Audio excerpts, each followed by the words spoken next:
right, so welcome, y'all. Happy to have you here. You? So as you know, this conference is about how we can create more opportunities for students to experience deeper learning. Can you tell us about a time when a learning experience you had in school was meaningful for you?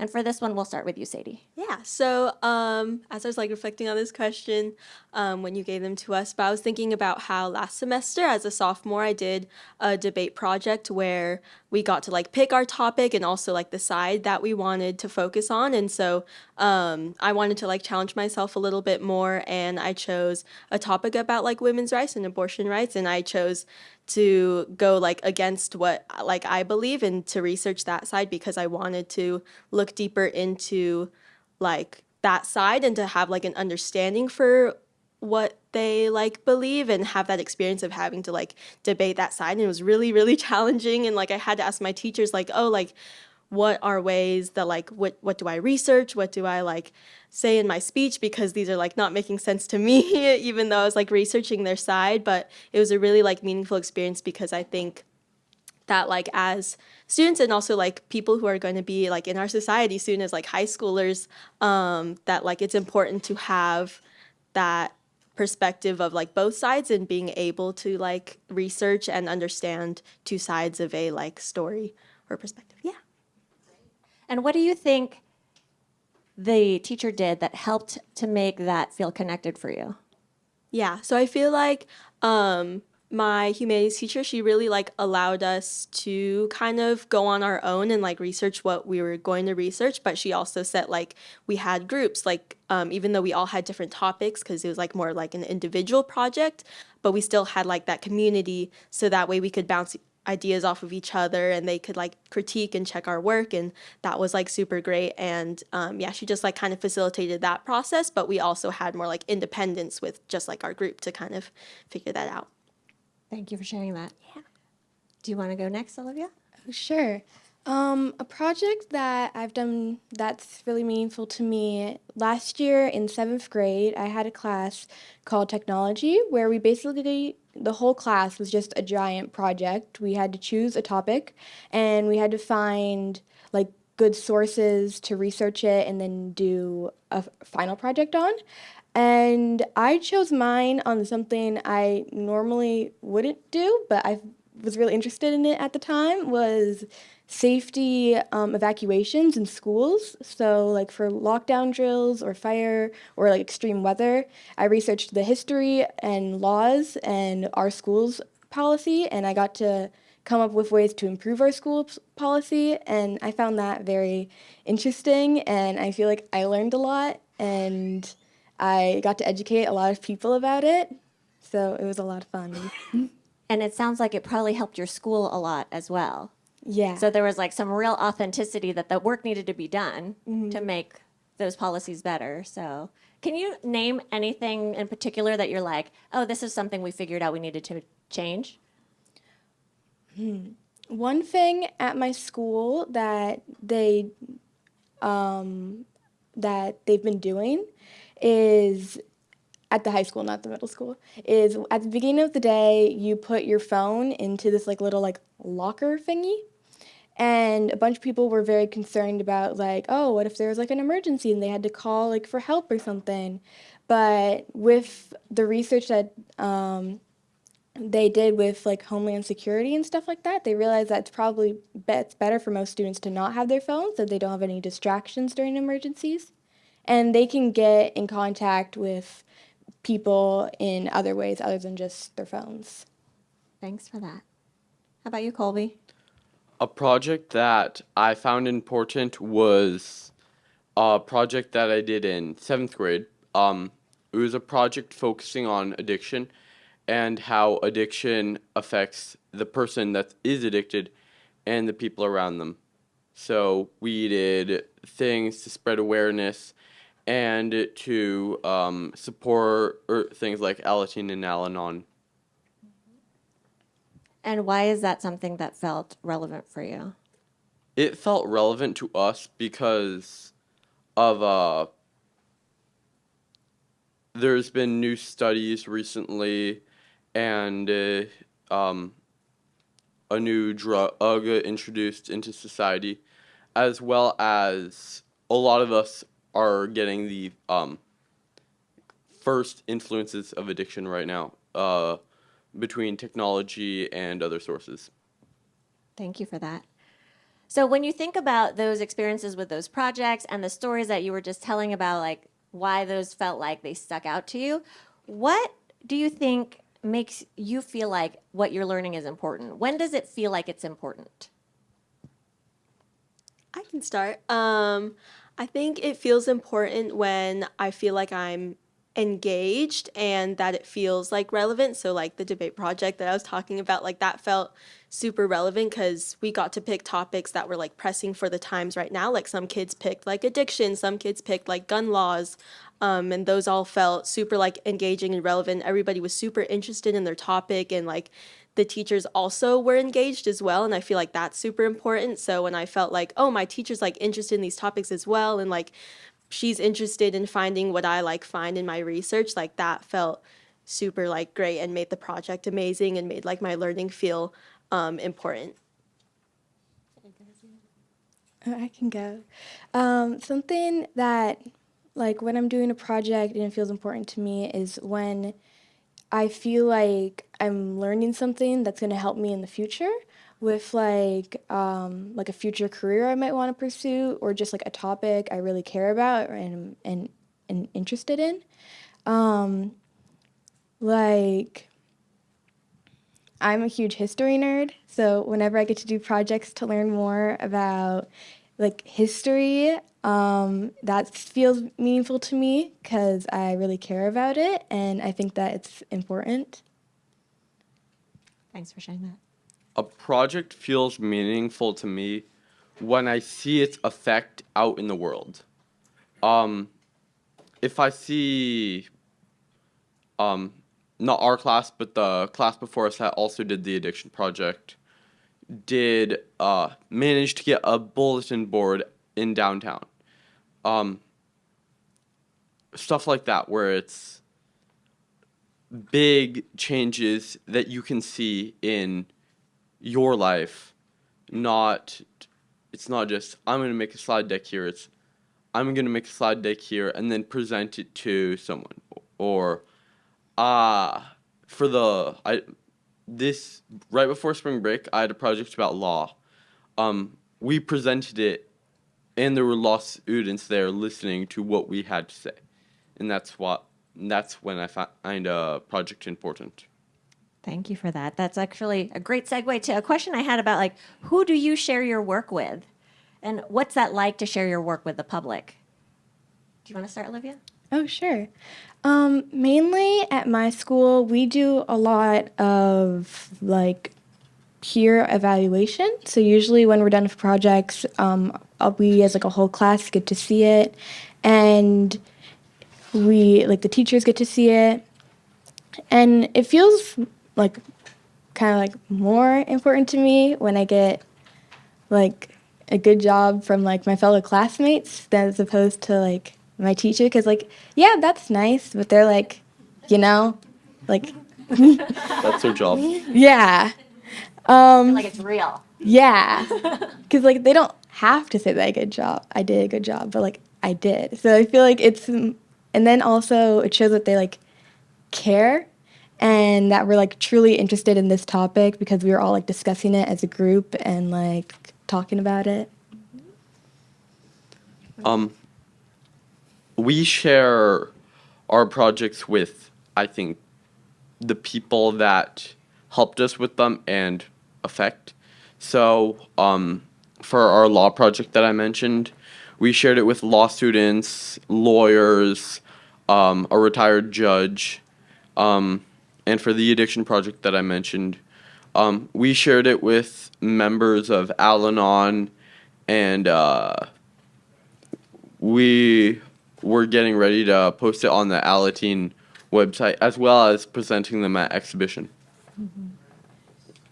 Yeah, so a lot of our exhibitions where like we present our work and all that, that mostly, I think most of mine have just been like with families and all that, but like during the process, like what Colby said, that there's also like experts who we also share our work with, so that way we can get feedback from those experts and who are like in it and they're like super smart in that one thing, and they can help us like improve our projects, and we can also learn from them if that's like something that we're interested in. But yeah, we share with a lot of different audiences, and I think it does make it more important when you have like your families coming to watch your work and see your work, and like you want to make sure that your work is great, so that way your parents are like, oh, like they did well in school and like they made this amazing thing, and that makes it feel more meaningful, as well as like sharing it with the experts, because that also you also want to be like, oh, I did a good job because they're like the expert in this thing, and I want to make sure that I did the right thing to like for what they do.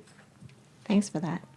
Okay, so now think about a time when you were doing something in school that felt less meaningful or less important. What about those experiences made them feel less meaningful? In 7th grade, we had a project about space, and one of the main goals for that project was to send something from NASA into the stratosphere. The thing that made it feel less meaningful was that we didn't get to do that. So I get that. if you have a project that there's no guaranteed, wow, that's us up there, or that's our whatever it is, it feels less meaningful to me. Thank you for that. Do you want to go, Sadie? Or Sure, I can go. I think the like projects or maybe like assignments that feel most meaningful are some of like my mini projects that I've done, like a few of them just because like we need to learn certain history for like the curriculum, and sometimes those feel less meaningful because it's just like something that we need to learn, and we just like make like a presentation and it just gets presented to the other students who also learned that same thing. So in that case it feels less meaningful because that's not like reaching another audience, it's just reaching our classmates who know the same information as us, and I think in those cases it feels less meaningful and less like important. I think not necessarily like projects that feel less meaningful, but like more like assignments. Just kind of like busy work that the teachers just hand out to us, like worksheets and stuff, where it's just like, oh, you have to solve these problems or like read this text and then answer these questions. Like, we're learning things, but it's not really engaging and it's not going anywhere. Like, we aren't really doing anything with that information. We're just answering questions. And that just doesn't really give anyone motivation to do it. So, yeah, it just feels kind of unimportant. like it's disconnected from the real world. Yeah. Okay, so in that same vein, so some folks say that students kind of have to learn the basics before they can do meaningful work like projects. What's your opinion on that? And we're going to start with Olivia and then Colby and Sadie. I feel like you can learn the basics while doing a project. Like, a project is a long, like, event, I guess. Like, it's a process. Like, there are many steps in that process, and learning the basics can be a part of that. So you can still learn the basics in a meaningful, engaging way. It doesn't have to be just read this thing and then you get to do a project on it. It can be, let's like talk about this topic and then we'll do like this video and then we can move into this big project thing. Like, learning the basics can still be enjoyable and engaging and fun. I think that oftentimes, especially math, all the math basics don't get integrated into the project because it's hard to integrate math into a project where it's primarily writing an essay or presenting slides. So I feel that oftentimes when doing projects, we do the project and do the math on the side. So I guess it's kind of an in-between answer because we can do the basics while doing the project, not just do the basics and then the project. So it sounds like you're saying, yes, we can learn the basics through the project. And then you're saying that, and sometimes if it doesn't fit in the project, we can also do the stuff and do projects. Yes. Is that what I'm hearing? What about you, Sadie? Yeah, for sure. Like what they both said, like it can learning the basics of just like math or just like certain writing techniques and all that, like that can go hand in hand with your project, as well as like your students are capable of also learning having two things, like having, yeah, doing math on one side just because you need to learn certain math problems or concepts. Like you can do that while you're doing a humanities project or a more humanities based project where you're like researching and making this like writing piece or something like that. But those can live like hand in hand. Like your students don't have to first learn basics and then learn how to do a project. Like those things can go together and they're like capable of learning that together. Thanks for that. Okay, I'm going to switch gears a little bit, and I want you to think about the adults in your lives. Think of an adult who does a really good job of connecting with young people. What makes them stand out, and what are they doing differently from some other people? And we'll start with Olivia, Sadie, and then Colby. I immediately thought of this teacher at my school. Her name is Miss Peterson, and she is the head of learning lab at my school, which is basically if you like need extra help on like a test or something, or like during study hall, you can like meet with her. And she's really good at engaging with all the students in my school. Like she'll just be walking around just being like, oh, hi everyone, oh, happy birthday to this person. And she's just like a really sweet person, and all the kids like genuinely like her a lot. Like during like passing periods, everyone just goes to her class and she has to tell everyone to go to their actual classes. And she gives everyone food all the time, which is good too. Some good tips there, But, food. Yeah. And she's just, yeah, she's great at explaining things and helping kids really understand like what is going on in their classes, and just like knowing them on a personal level, just being like, oh, hey, how was your game last night? Oh, are you ready for tryouts next Thursday or something like that? So she's great at like understanding the kids. Thank you for that. Yeah, I think like the teachers that come into my mind and why they feel like so connected like with us is because, and like they're amazing teachers is because they make like great connections with us and they understand what it is to like be a teenager, because they were also a teenager. So like they're also like mentoring us and they can see us from like an outward point than just like being a teenager, but they can like see all of our problems from the outside too. And but I think like the connections they make with us are because they're trying to understand us and they're trying to put themselves in our shoes, and they're like making sure that they check in with us. And those teachers that I'm thinking of, like they really just have meaningful conversations with us and are always there to just like talk to us and check in with us. Like she was saying, her teacher checks in with like on games and stuff. But those teachers that I feel like I've had great connections with and have great connections with like their students are those teachers who like make an extra point to like go talk to their students just about like how they're feeling, what their lives are outside of school and all that. I'd agree with both Sadie and Olivia. The teachers that I find are the best are the teachers that you can connect with and talk to on a personal level. Another skill that I find the teachers that come to mind are... And it's okay to name them, especially since it's a good thing. the teachers that help you independently. Like, they're in a class with 27 other kids, and they still go around helping the students who are struggling, or the students who are missing a step, or even just like sending another student who has that down to go help them out.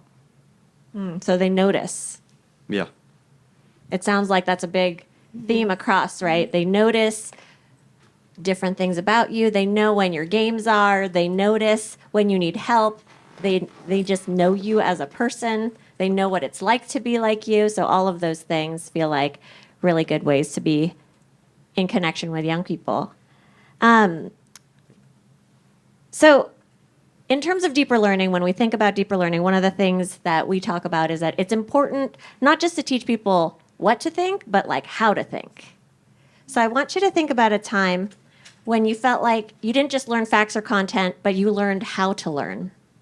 Can you tell us about a time when that happened? We'll start with Colby, Olivia, and then Sadie. So, a time when I learned how to learn is in my humanities class this year when he told us how to find various things. Whether it was how to find a reliable source or how to find something that everyone believes, or even just how to cross-reference. So it really taught us how to learn different skills that we will use in the future. Like I said earlier, my technology class I took in 7th grade, we all just had to research one project. And that entire class was basically just teaching us how to learn and how to research things. We learned how to find reliable sources. We learned how to cite sources. We learned how to word your Google searches so it comes up with the right things. And just a bunch of things like that. That was basically the entire class. And I feel like it was very helpful for everyone because since we're going to high school next year, it's going to be more important to know how to do all those things so that we're ready for like bigger projects and like higher stakes, I guess. Thanks. Yeah, so this wasn't like in the classroom, but this year in January, I had an internship because our high-tech high schools, you have like a month-long internship at junior year, but that was really a time where I felt like I learned how I learn as a student because you kind of just got thrown in, and I went to a lab at UCSD, and that was like, I'd never been in a lab before. I didn't even have biology before going into the lab, and so that was the experience where I was like thrown in, and I had to make sure that like I was focusing on growing in my self-advocacy and like asking my mentor that was there like, oh, like what do I need to research tonight? What do I need to do before you get here? So that way I can like understand what we're doing. And in that process, like I feel like I really learned how I learn, and also like in the classroom when our teachers give us that like independence they give us like maybe like an outline of what we're supposed to be doing, but then they're like, oh, like you have to go and plan out your day and what you're doing during our open work time. I think in those moments, those are when like I really learn how I learn and what's important for like me as a student to do in that work time and how I like time out my day. Those were all so helpful, like so many different contexts and so many little tidbits that were super helpful. If you could give people advice about how to make school a better place for students. So we have a whole bunch of educators in this space. What advice do you have for these educators about how to make school a better place for students? And we can start with Sadie and then Olivia and Colby. Yeah, I think the like biggest message, especially for like specifically teachers, is to make that connection with your kids because it's so important for like them to understand you as a teacher and also to know that you understand them as a student and like who they are as a person and not just a student as well, because that plays a big part. Like I feel so like heard and seen when I know that like my teacher comes and asks me a question like just because like they know that I like learned a certain way or something like that. Like that makes me feel so connected to my teachers, and I think that's like a super important part of making like a great school is when your teachers really care about your students and really care about what they're teaching to their students and understanding them. Yeah, I agree with you. Like when teachers just get to know their students like on a personal level, just like knowing what they're interested in, what helps them like get engaged with what they're learning, what do they care about, things like that. And that can help them all learn better. Be like, oh, we're doing this thing. I know you like this, and I know this is the way you learn this kind of thing. So this is how I'm gonna like help you. Like, like kind of more like personalized learning for each student. And I think that's, really important for them to like get to know you on like that kind of level. I agree with both Sadie and Olivia, but another thing to add to that is when doing PBL, project-based learning, to make a project that is somewhat open so that students have the opportunity to pursue what they want to pursue. I also find it more interesting when the teachers are interested in that as well. So they want to learn what the project is, and the students want to learn what the project is. All right, thank you all for that. Okay, we are switching to audience Q&A, and what that means is if you have a question, you can raise your hand. I will bring you a microphone so we can make sure that the podcast can hear you, and then we'll ask. Probably in this one, not every person will answer, so whoever wants to answer, you could just like be like, "I'll take this one." Does that make sense? Yeah. Okay, so who's got a question? Hey guys, I'm curious about when you've experienced something really hard or when you've encountered failure and how your schools or your teachers or your families have supported you through like really hard or really tough things.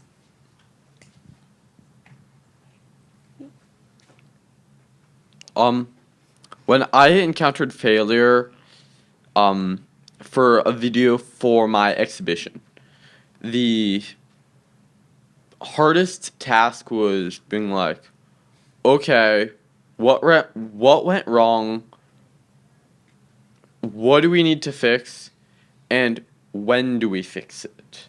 So you can notice almost immediately from watching our video and then watching everyone else's video, the editing on our video was horrible.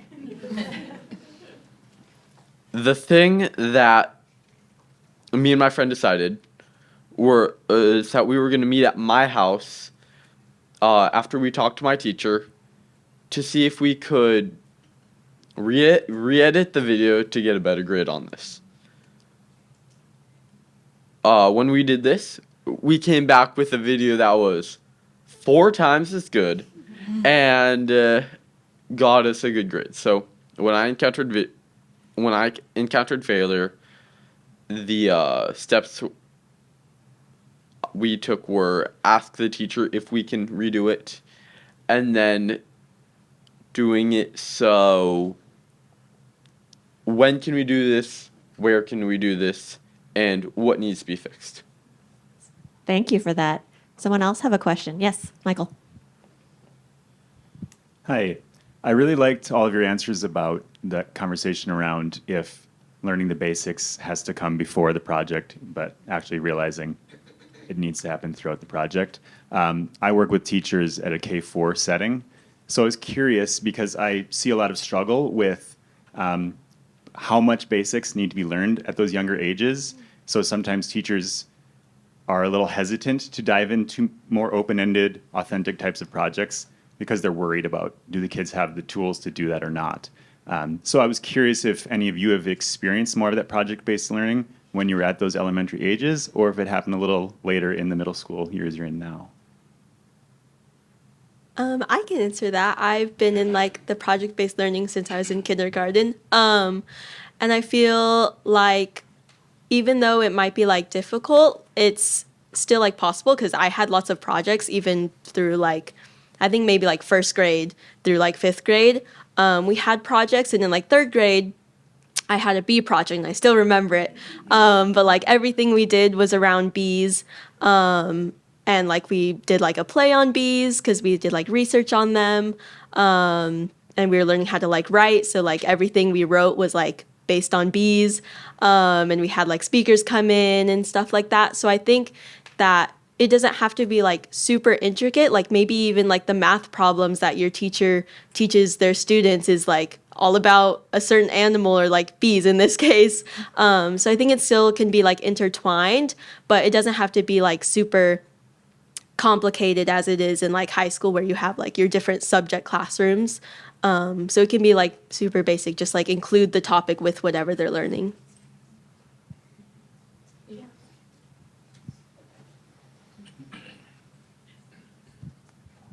Okay. Well, I think I know what my daughter is passionate about and interested in, but who knows? I might learn something new. But I would just love to know more about the three of you.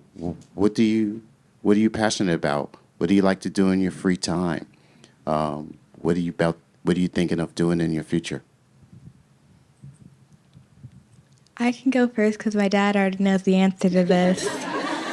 But like I said earlier, I love history. Like, I love learning about like things that have happened in the past. I find that so interesting. And also, I'm a huge theater kid. I love theater and acting. Those are the two things. Oh, and music. I really like music. Those are like the three things I'm like most passionate about. Sure. So I have like always loved science. I love math, but probably not in a profession. Even though I do robotics, I definitely don't want to be an engineer. So I really love science, and I also like love helping people. Like I love being able to like answer people's questions. I love being an ambassador because I get to talk to educators and just tour them around our school and answer all their questions about what they want to ask students. So definitely in the future, I want to do like something in the lab, but also having like a passion or the focus of like helping someone's well-being and like better life day to day. So that's probably my profession path. So, also being in robotics, also not trying to be an engineer. Relating to school, I'd say some of the things that I'm passionate about are the speaking in front of people. As you can tell, I like public speaking. If there's ever a project like the law project, oh yeah, I'll read the biggest part. I'll read the 3 pages at the end. So, yeah, that's what I'm passionate about. And any future ideas about your current? Any future career ideas yet? Right now I'm thinking about working at NOAA. NOAA. It's a thing that helps with weather and like tagging sea turtles and stuff in San Diego. It's pretty cool. I go fishing a lot, and my neighbor works at NOAA, goes fishing, and while he's on these weather expeditions. We have time for one more question. Yes. Hello. My question is for the student who is transitioning, say, a 10th grader who's transitioning from a traditional high school to a high school that is project-based or does design thinking or just redesign in general, what are the skills that they may need to have, and how do they develop them within this new setting of a school?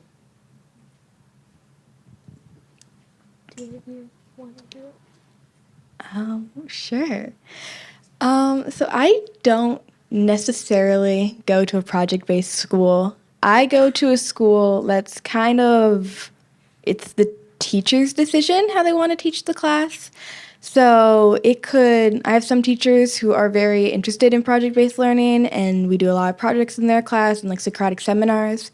And I have a lot of like more traditional teachers that just like read and like things, and then we just like answer questions. So I feel like you have to be very flexible for that transition and just like open to the change. And also, you kind of gotta like forget what you've been taught. Like you've just been taught to like just like sit there and just like do this thing that like the teacher is giving you, but then like project-based learning is like, oh, I don't just have to do this like one thing that I'm being told to do. Like I have options and I have like more freedom. So you have to kind of like let yourself be free and like expand into that environment, I guess. That was a beautiful answer. Thank you for that. Okay, so we are at the final word. So each of you is going to get about a minute or two to share your closing remarks. What do you hope educators who are listening to this talk get out of it?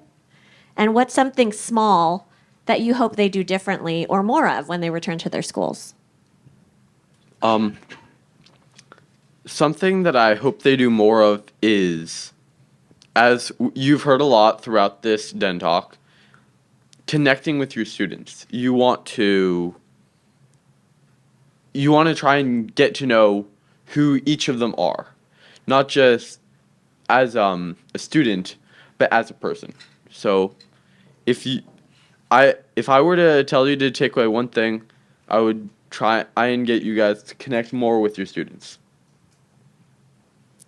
I agree with that. Yeah, definitely connecting with your students is very important and getting to know them like in a way that helps them to like grow better and be like, oh, there's someone who like cares about me and like I could go to if I need help. And also just like letting your kids have like more freedom, just be like, oh, you want to do this thing? Great. Go ahead and do it. If you need help, I'm here. Like just letting them, you know, do their thing. I hope that you all go back to like wherever you came and talk to the other adults in your like setting, and I hope that you get to like share your ideas, and hopefully that there's a few people there who are like interested as well and super like excited to try this new thing with you. And I think the big like takeaway, as well as like connecting with your students and making sure that your teachers are engaged with their students, and also that all your teachers are super engaged in what they're teaching to their students, because that's also a big part of it. Like when your teachers are super interested in what they're learning, your students are also interested in what they're learning because they see that the teacher is engaged and excited about this thing. And so it also like gives off to the students that they're also should be like excited with this new thing. All right, I have one more bonus question that y'all didn't get. So I'm just going to tell you this right now. What is a vivid memory from school that you feel like you're like, that's a thing that I'm going to always remember? We can start with, we'll give you some think time. Yeah. It doesn't have to be academic. It's just like something that you're like, that stuck with me and it's going to stick with me. Probably my last robotics competition that I did, when a robot finally worked. It was like it didn't have something that kept breaking. The claws didn't keep falling off. It actually worked. So that's probably going to be the memory that's going to stick with me. And why does that stick with you? There's a sense of success spending so many days just like, oh no, the robot broke again, or why isn't this working? We're at competition right now. So that's why. It's a sense of success after a lot of failure. Thanks for that. For me, I think the one that comes to mind is closing night of my last year's spring musical at my school, which was Shrek. And we were all getting ready to go. We had a matinee earlier that day, so some of us have been here since like 10 a.m. and it's now like 7 p.m. and we're probably gonna be there until like 11. So, but we were all just like really excited, and we all get like super energized right before we go on stage. So we're all just like running around, and we all like got together, and we all went in a circle, and like our director like had like, you know, like a speech like, oh my gosh, working with you guys has been like such a big pleasure, and then all of us just kept being like, oh, I have something to say, oh, I have something I want to say. It was just like, oh my gosh, I love you guys so much. And then Mr. was like, guys, we have to go on stage, we can have these emotional speeches afterwards. But that, I think, it was great to just know that I'm part of this like amazing community, and we all just like love each other so much, and we love like doing this thing together. And yeah. Thanks for that. Something that has stuck with me was last semester. We had a project in like ceramics where we were making like a trophy for something that was lost. And one of my group members, there's 4 of us, and one of the students, he gets like pulled out a lot for like an AC like pulls him out. But he still like made something for our trophy, and we had made like spares for this one part just to like, you know, see which one looked the best. But our group had decided that we wanted him to be able to see something that he made on our trophy to show his parents when we were at exhibition, even though he had been gone so much. And like we shared that with our art teacher, and also like just the ask of like, oh, like I know like the grading is based on like how great it looks compared to like our drawing, but like this is why we chose to put this on the trophy. And he was also like, no, like that's amazing. And the fact that like he also thought that that was important was super great, and I'm gonna keep that with me because I think it was great that he also cared about that, and like it didn't affect our grade at all. I mean, how amazing are these young people? Can we just get some round of applause? Thank you all so much.